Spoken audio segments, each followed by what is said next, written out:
Well, we are fortunate this morning to have as our guest the Reverend Marie Braxton, who's the assistant pastor of the historic Metropolitan AME Church in Northwest Washington. Reverend, I can't thank you enough for being here this morning. Thank you. As we were discussing, there is just such an immense need for the people down in the Gulf states.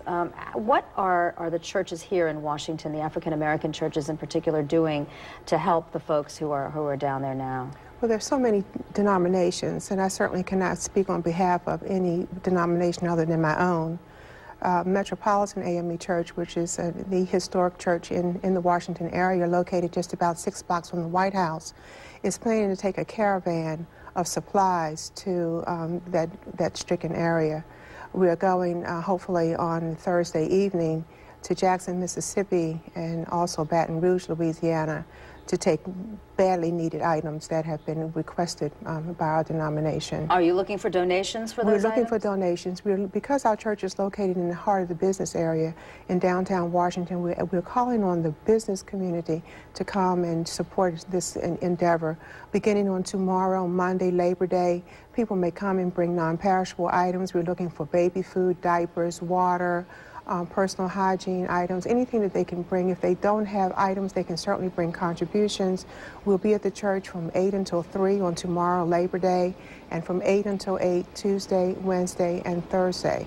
And we're just pleading with the community to please come out and support us. We plan to take a caravan of trucks and vans to those areas to distribute those items. Is there a coordinated event among all the African-American churches here in Washington? I can't say that there's a coordinated endeavor going on right now. However, all churches are reaching out and doing whatever they can. I believe that every church in America, not only African American, but every church in America is going to do something or wants to do something.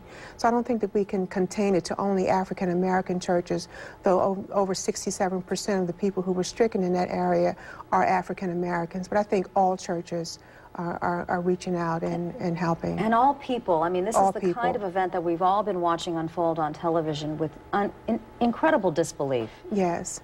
And I looked the other day, like everyone else. I've been glued to the TV, glued to the newspaper, glued to the radio, and I've watched people just pour out their hearts, just wanting to do something. My own little daughter, who's in California, cried yesterday for on and on and on. What can I do to help? So what is the best way to help people like that? Well, I think spiritually, an individual experiencing this devastation, it can take them in one or two directions or both directions. One, their spirituality can strengthen them and give them the support and the solace they need in the process. On the other hand, an individual spirituality might be brought into question, and it will put them in an extreme position of conflict and not being able to answer questions: why, what caused this, why me, why us.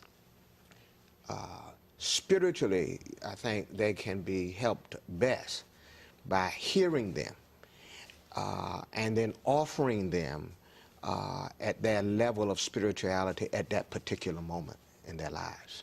How do you help them to deal with the reality of the situation? I mean, you say these people feel completely disconnected. I mean, the reality is they don't know whether they're going to have a home to go back to. They don't know whether they're going to have a job to go back to. They don't know at all what their future is next week, next year, any of that. What's the best way to help them cope with that tremendous uncertainty? I think the best way and the initial way is to take one day at a time and one step at a time. But to try and do too much or try to put too much on them at a particular moment would complicate the matter. But to take them one step at a time as they try to unravel and as life unravels for them.